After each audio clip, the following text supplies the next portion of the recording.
Hi friends, नमस्कार। स्वागत का एक और वीडियो पे, एक और एनालिसिस एपिसोड। और आज का भी मुकाबला है त्रिभंगा, आज का दिन भी। तो आज हम देखेंगे सुपर सैटरडे और फिर कल हमारा होगा सुपर संडे भी। तो काफ़ी इंटरेस्टिंग गेम्स हम आपको यहाँ पे देखने मिलने वाले हैं। ओवरऑल देखें तो पूरी की पूरी जो सिचुएशन इस समय नज़र आ रही है वो ये है कि कबड्डी का जो कल के मुकाबले थे वहाँ पे कल का रिज़ल्ट अगर मैं बताना शुरू करूँ तो कल हमने पहला मुकाबला बढ़िया ज़बरदस्त मैच नहीं देखा, क्योंकि एक तरफ़ा रहा। मैंने जैसे एक प्रेडिक्शन भी दी थी कि एक तरफ़ा होगा, एक तरफ़ा रहा पहला मुकाबला। It was one sided. Delhi ने 17 पॉइंट्स के बड़े मार्जिन के साथ यू मुंबा को हराकर बहुत ही बड़ी जीत अर्जित की और शुरुआत ज़बरदस्त कर दी। लेकिन दूसरे मुकाबले में हम सबके एक्सपेक्टेशंस के अगेंस्ट ऑन पेपर थोड़े से कम अनुभवी नाम रखने वाली बेंगलुरु बुल्स ने 5 अंकों के साथ एक बड़ी जीत अर्जित 5 अंकों के साथ क्लोज मुकाबले में तेलुगु टाइटंस जैसे बड़ी टीम को हरा दिया है और शानदार शुरुआत की उन्होंने भी बेंगलुरु बुल्स ने कल अपने मुकाबले की। और वही तीसरा जो मुकाबला था, उस तीसरे मुकाबले में भी एक शानदार ज़बरदस्त मुकाबला देखने मिला हम सब की एक्सपेक्टेशन के अगेंस्ट। यूपी योद्धा को काफ़ी ज़्यादा टफ टाइम दिया वहाँ पे फील्ड में जयपुर पिंक पैंथर्स ने, और अंत में किसी तरह से यूपी योद्धा ने 2 अंकों के साथ छोटे मार्जिन से 2 अंकों के जीत अर्जित की। तो आखिरी दोनों मुकाबले हमें काफ़ी रोमांचक देखने मिले। वहीं आज भी बस यही बात है, आज भी 3 मुकाबले होने वाले हैं और आज भी ट्रिपल पंगा है। पहला मुकाबला Puneri Paltan will take on Patna Pirates. ये मुकाबला जो है ये अब Patna Pirates with new coach होने वाला है। पहली बार राम मेहर सिंह जी नहीं रहेंगे पटना पायरेट्स के कोच, और नए कोच उनके शेट्टी साहब हैं। और शेट्टी साहब जो है इन्होंने यू मुंबा के लिए असिस्टेंट कोच का रोल प्ले किया है, यू मुंबा पुणेरी पल्टन के लिए असिस्टेंट कोच का रोल प्ले किया है। भारतीय टीम के लिए भी उन्होंने बढ़िया परफॉर्मेंसेस दिए हैं। एज अ कोच भी उन्होंने कुछ अच्छे टूर्नामेंट्स अपने भारतीय टीम को एज असिस्टेंट कोच और काफ़ी अलग अलग वैल्यूज़ में उन्होंने सर्व किया। तो एक अनुभवी कोच पटना पायरेट्स के साथ जुड़ रहे हैं और उन्होंने जिस तरह से टीम बनाई है पटना पायरेट्स की, ओवरऑल बैलेंस स्क्वाड नज़र आ रहा है। लेकिन इस बार फिर से वही दिख रहा है कि डिफेंस पे जो है यहाँ पे पटना पायरेट्स की टीम ज़्यादा फोकस करेगी। पिछले साल के उनके जो परफॉर्मर्स थे वही के वही रिटेन हैं। चंद्रशेखर हो गए या फिर शाकलू हो गए, दोनों ही खिलाड़ी जिन्होंने ज़बरदस्त परफॉर्मेंस दिया था। उसके अलावा वही का वही कोर डिफेंस का पूरा कोर उन्होंने रिटेन किया हुआ है। ओवरऑल डिफेंस में वही की वही लाइनअप जो पिछले साल हुआ करती थी। उसके अलावा देखें तो यहाँ रेडिंग डिपार्टमेंट में काफ़ी कुछ नए एडिशंस हुए पटना पायरेट्स के पूरे स्क्वाड में। पटना पायरेट्स ने इस बार की जो रेडिंग डिपार्टमेंट में है काफ़ी ज़्यादा कह सकते हैं एक अजीब सा ही यहाँ पे जो मूव चला हुआ था वो ये कि यंग रेडर्स पे हैवी रिलाई करेंगे। ज़्यादा रेडर्स के मतलब जो बैकअप रेडर्स हैं वो नहीं रहने वाले। तो काफ़ी कुछ निर्भर यहाँ पर करने वाला है सीनियर प्लेयर्स पे, जिस तरह से वो खेलते हैं उनके ऊपर सब कुछ निर्भर रहेगा। तो ये जो इस तरह का जो स्थिति है इस समय पटना पायरेट्स की स्थिति है इस समय, वो थोड़ा डिफेंस हैवी टीम नज़र आ रही है मुझे, जिस तरह से हमने ऑन पेपर देखा है। अब स्क्वाड देख सकते हैं तो आप देख ही सकते हैं कि ऑन पेपर जो उनकी टीम है डिफेंस पे ज़्यादा ध्यान दे रही है और रीडिंग पे जो है रेडर्स जो डिफेंडर्स को सपोर्ट करेंगे, ये रोल यहाँ पर रहने वाला है।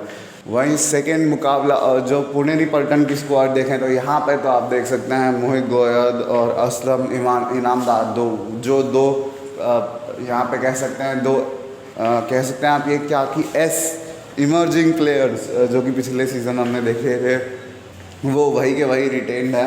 और डिफेंस में हालांकि इस समय पुणेरी पल्टन थोड़ी सी कमज़ोर है, लेकिन यही मुकाबला है कि आज यहाँ पे देखना होगा कि अगर पटना पायरेट्स की डिफेंडर्स अगर चलते हैं तो यहाँ पे पुणेरी पल्टन हारेगा, और अगर पुणे के रेडर्स चलते हैं तो जो है पटना पायरेट्स हारेगा। तो ये इस तरह से जो सारे के सारे मैचअप यहाँ पे नज़र आ रहे हैं। तो डिफेंडर्स वर्सेस रेडर्स की जंग यहाँ पे साफ साफ दिख रही है। जो डिफेंस है पुणे का उसमें एक और एडिशन हुआ है और इसमें डिफेंस में सबसे बेहतरीन और सबसे इम्पॉर्टेंट भूमिका जो निभाएंगे सुल्तान फजल अताचली। जी हाँ, ज़बरदस्त लेफ़्ट कॉर्नर कैप्टन रहने वाले हैं पुणे के। इन यंगस्टर्स के लिए ये बहुत बढ़िया चीज़ रहेगी, बहुत ही कह सकते हैं बेहतरीन एडिशन है और इसी वजह से मैं यही कहूँगा कि पुणे रिपल्टन डिफेंस में उतनी भी कमज़ोर नहीं है जितनी यहाँ पे देख सकते हैं कि आप देख रही थी दूर से। लेकिन जैसे ऑक्शन में इन्होंने फजल अतराचली का एडिशन किया, इनके डिफेंस में ऑलमोस्ट लेफ़्ट का साइड जो है वो ऑलमोस्ट फजल अतराचली संभाल ही लेंगे आराम से, कोई इशू ही नहीं बचा। राइट कॉर्नर में भी यंगस्टर्स को यहाँ पर ट्राई कर रहे हैं और इसी वजह से मुझे लगता है कि हम अनप्रडिक्टेबल कह सकते हैं इनके राइट का डिफेंस को, वीक नहीं कह सकते, अनप्रडिक्टेबल है। किस तरह से होता है वो यंगस्टर्स की परफॉर्मेंस पे ही डिपेंड करने वाला है। तो ये रहा, ये तो इनका हाल रहेगा। लेकिन यहाँ पे मैं देखूँगा तो ऑन पेपर पुणे रिपल्टन स्ट्रॉन्ग नज़र आ रही है पटना पायरेट्स से, और इसीलिए मुझे लगता है कि रेडर्स और फजल अतराचली का कॉम्बिनेशन ही पटना पायरेट्स के लिए बहुत ज़्यादा बड़ा सरदर्द होने वाला है। तो ये यहाँ पे मेरी एनालिसिस कहती है, पहला प्रेडिक्शन जो मैं यहाँ पे करूँगा वो है पुणे रिपल्टन will win against Patna Pirates. थोड़ा क्लोज मुकाबला होगा, 8-9 पॉइंट्स का ही मार्जिन होगा, ज़्यादा से ज़्यादा 10 पॉइंट्स का मार्जिन होगा। लेकिन मुझे लगता है कि क्लोज मैच में पटना पायरेट्स को हार मिलने वाली है पुणे रिपल्टन से। भाई वहीं देखें तो, और दूसरा जो मुकाबला है वो भी ज़बरदस्त एक्साइटिंग होने वाला है। Gujarat Fortune Giants in a new look against the, जी मैं पटना पायरेट्स के रेडिंग डिपार्टमेंट में भूल ही गया सचिन तंवर के बारे में बताने में। जिस तरह से उन्होंने अपने आप को इम्प्रूव किया, जिस तरह से वो खेले हैं, लाजवाब खेले हैं। और पिछले साल उन्होंने एज अ स्ट्राइक रेटर अच्छा रोल प्ले किया। लेकिन इस बार जो है टीम उनके ऊपर रेडिंग में काफ़ी ज़्यादा रिस्पॉन्सिबिलिटी रहेगी। तो सचिन तंवर को अच्छा करना होगा अगर पटना पायरेट्स जीतना चाहती है तो, ठीक है। ये एक कह सकते हैं, मैं यही कहूँगा कि ये बहुत ज़्यादा ज़बरदस्त यहाँ पे ये इफ एंड बट है कि किस तरह से चलता है। फिंगर क्रॉस्ड, कुछ भी हो सकता है। लेकिन वही है, सचिन तंवर अकेले रेडर हैं जो मेन रेडर के रूल में रहेंगे। यंगस्टर्स का देखना होगा कि परफॉर्मेंस कैसा है कैसा नहीं है, हम कुछ कह नहीं सकते हैं, ठीक है। तो वहीं चलते हैं अब यहाँ पे दूसरे मुकाबले की तरफ। Gujarat Fortune Giants will take on Tamil Thalaivas, the new look Tamil Thalaiva. और यहाँ पे सबकी निगाहें होने वाली हैं द हाई फ्लायर, जी हाँ मैं बात कर रहा हूँ पवन शेरावत की, उनके ऊपर सभी की निगाहें होने वाली हैं। गुजरात फॉर्च्यून जायंट्स का डिफेंस देखें तो यहाँ पे देख सकते हैं सुनील, आपको वही सुनील भी नहीं रहे यहाँ पे, ना परवेश रहे हैं। तो गुजरात फॉर्च्यून जायंट्स, और अब मनप्रीत सिंह भी इनके साथ नहीं है। तो कम्प्लीटली न्यू लुक टीम, लेकिन अंडर द कोचिंगशिप ऑफ राम मेहर सिंह। ये एक ज़बरदस्त यहाँ पे कह सकते हो आप कि ये गुजरात के लिए एडिशन है। और राम मेहर सिंह का टिपिकल स्टाइल होता है टीम बनाने का कि यंगस्टर्स पे ज़्यादा भरोसा करते हैं, और वही यहाँ पे देखने मिल रहा है गुजरात फॉर्च्यून जायंट्स के पूरे लाइनअप के पीछे कि राम मेहर सिंह ने जिस तरह से लाइनअप बनाया है, धीरे धीरे वो यंगस्टर्स को ज़्यादा से ज़्यादा जो है चांस दे रहे हैं। धीरे धीरे जो यंगस्टर्स हैं उनके ऊपर ज़्यादा भरोसा यहाँ पे जताया जा रहा है। इसीलिए मुझे लगता है कि काफ़ी इंटरेस्टिंग होगा, देखना होगा कि किस तरह से यंगस्टर्स के ऊपर जो भरोसा राम मेहर सिंह ने दिया है, जो वो यंगस्टर्स को तैयार करके लेके आते हैं, क्या वो यहाँ पे गुजरात फॉर्च्यून जायंट्स की टीम में दिखेगा, देखना होगा। ये भी बड़ा एक सवाल है कि किस तरह से वो खेलते हैं और किस तरह से उनके यंगस्टर्स जो है उस चीज़ को रिस्पॉन्ड करते हैं। और तमिल थलाइवास की बात करूँ तो यहाँ पे काफ़ी ज़्यादा डिपेंडेंसी पवन शेरावत के ऊपर नज़र आ रही है। डिफेंस भी उतना ज़्यादा, आप देखें लेफ़्ट के डिफेंस में तो यहाँ पे चार ऑप्शंस हैं। मैं समझ नहीं पा रहा हूँ कि क्या सोच के चार ऑप्शन। सुरेंद्र नारा के अलावा गिरीश एरनाथ जो कि लेफ़्ट कॉर्नर में डिफेंडर है, और काफ़ी ज़बरदस्त यहाँ पे मैं कहूँगा कि काफ़ी कुछ यहाँ पे डिपेंड करता है किस तरह से खेलेंगे। लेकिन यहाँ पे देखें तो सबसे पहले गुजरात फॉर्च्यून जायंट्स के डिफेंस की बात कर लेते हैं। उसमें आपको देखेंगे रिंकू और बलदेव, जो कि यहाँ पे बंगाल वॉरियर्स के एक समय पे की प्लेयर्स हुआ करते थे। डिफेंस में ज़बरदस्त तरीके से कॉम्बिनेशन टैकल्स करते थे रिंकू सिंह और बलदेव, और दोनों ही बहुत ज़बरदस्त प्लेयर हैं। और मुझे लगता है कि इन दोनों पर काफ़ी कुछ निर्भर करता है। लेकिन पिछले साल का परफॉर्मेंस उतना अच्छा रहा नहीं था। वही यहाँ पे तमिल थलाइवास को देखना होगा कि उनके डिफेंस में ये दोनों का जो यहाँ पे जो थ्रेट है, उनको अजिंक्य पवार और पवन शेरावत को यहाँ पे बढ़िया परफॉर्मेंस करना होगा। ओवरऑल जिस तरह का उनका परफॉर्मेंस है, मुझे लगता है it is a tough ask for them, क्योंकि पवन शेरावत के ऊपर ओवर डिपेंडेंट है तमिल थलाइवास की पूरी लाइनअप। डिफेंस में ज़्यादा कुछ सपोर्ट उनके पास है नहीं, ज़्यादा कुछ ऐसे नाम है नहीं, अभी अनप्रडिक्टेबल है।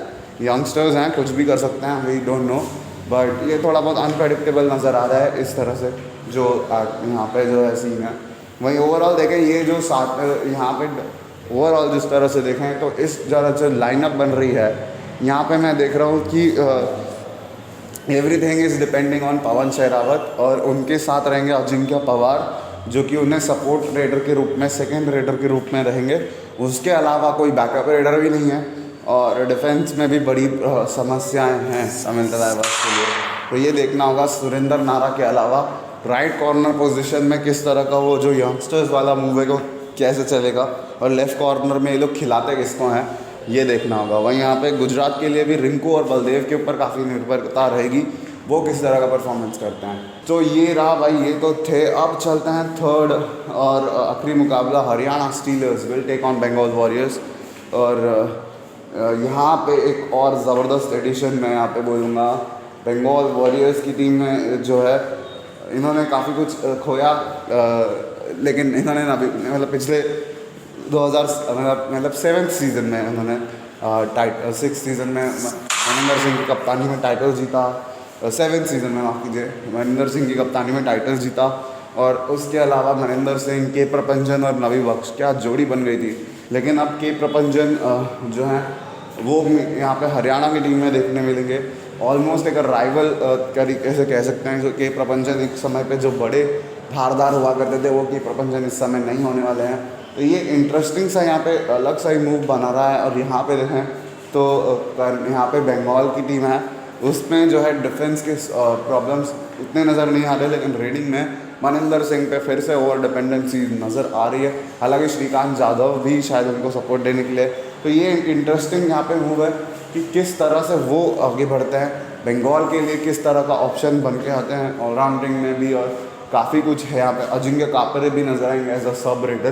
तो ये काफ़ी एक इंटरेस्टिंग होने वाला है, किस तरह से वो परफॉर्मेंस निकल के आता है, किस तरह से परफॉर्म करता है। ये इम्पॉर्टेंट यहाँ पे रोल प्ले करेंगे कि आगे किस तरह से होता है गेम।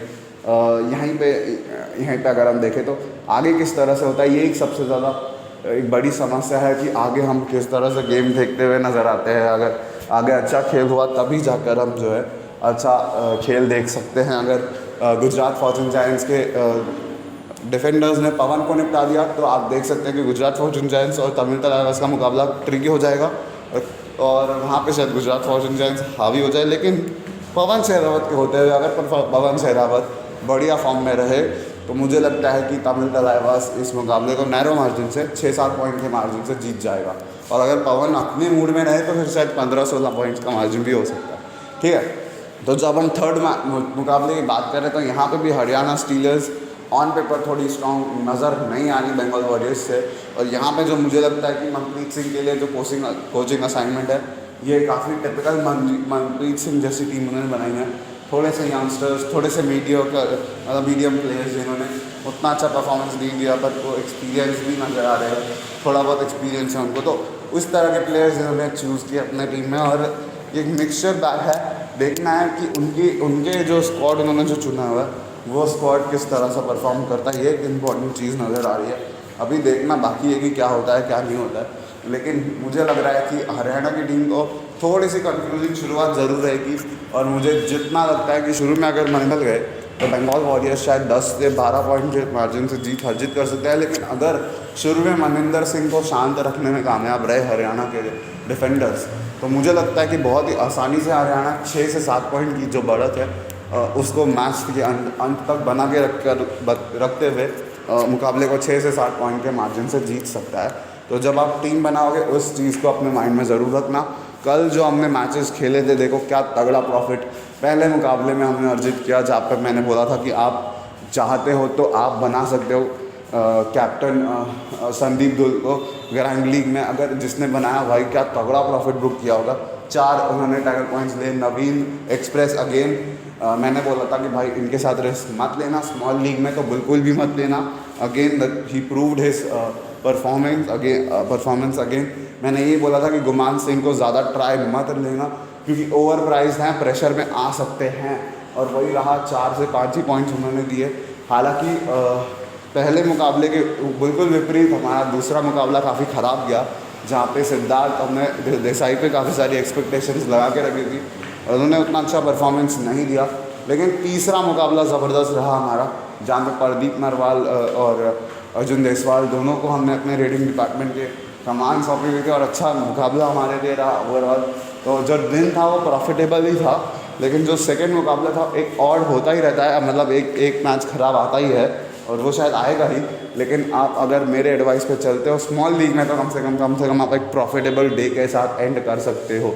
यही तो खास बात है कबड्डी की, एक दिन में आपको 3 मैचेस वो भी इतने कम टाइम पे रहते हैं कि आपको जो है प्रॉफिट और लॉस आपको जो है 1.5 घंटे के अंदर, 2 घंटे 3 घंटे के अंदर अंदर पता चल जाता है कि आपका दिन प्रॉफिटेबल था या नहीं था। तो ये ज़बरदस्त है यहाँ पे कबड्डी की। आप दोस्तों मिलेंगे हम शाम वाले वीडियो में, जहाँ पे हम बात पूरे के पूरे जो भी होगा टीम सेटअप में किस तरह का आपको टीम बनानी है, किस तरह की नहीं बनानी है, वो शाम वाले वीडियो पे बात करते हैं। और उसके बाद हम अगले वीडियो पे मिलेंगे और काफ़ी सारे एनालिसिस लेते हुए, कबड्डी के स्टैट्स देखते हुए, और वुमेन्स एशिया कप भी चल रहा है, उसके अपडेट्स आपको स्पोर्ट्स की बात के एपिसोड्स में मिलती रहेगी। सूरज भाई आते रहेंगे और आपको वो अपडेट भी देते रहेंगे। फिलहाल के लिए अगर आपको कबड्डी फॉलो करनी है तो भाई लोग सब्सक्राइब कर दो चैनल को, बेल आइकन को भी दबा देना और कंटिन्यूसली बने रहना, और टेलीग्राम चैनल को ज्वाइन कर लेना। मैं कोशिश करूँगा कि पिन कमेंट में लिंक दे दूँ ताकि आप लोग जो हमारे टेलीग्राम चैनल को ज्वाइन कर सकें, क्योंकि आज से जब हम टीम बनाएंगे उसके बाद जो भी चेंजेस मैं करने वाला हूँ मैच से पहले वो आपको पता चल जाए, ठीक है। टेलीग्राम पे बने रहना, क्योंकि यूट्यूब पे उसके लिए वीडियो बनाया नहीं जा सकता 5 मिनट के अंदर अंदर, पर टेलीग्राम पे एक मैसेज सिंपली भेजा जा सकता है। तो आप लोगों को बस बने रहना, ठीक है दोस्तों। चले मिलते हैं फिर।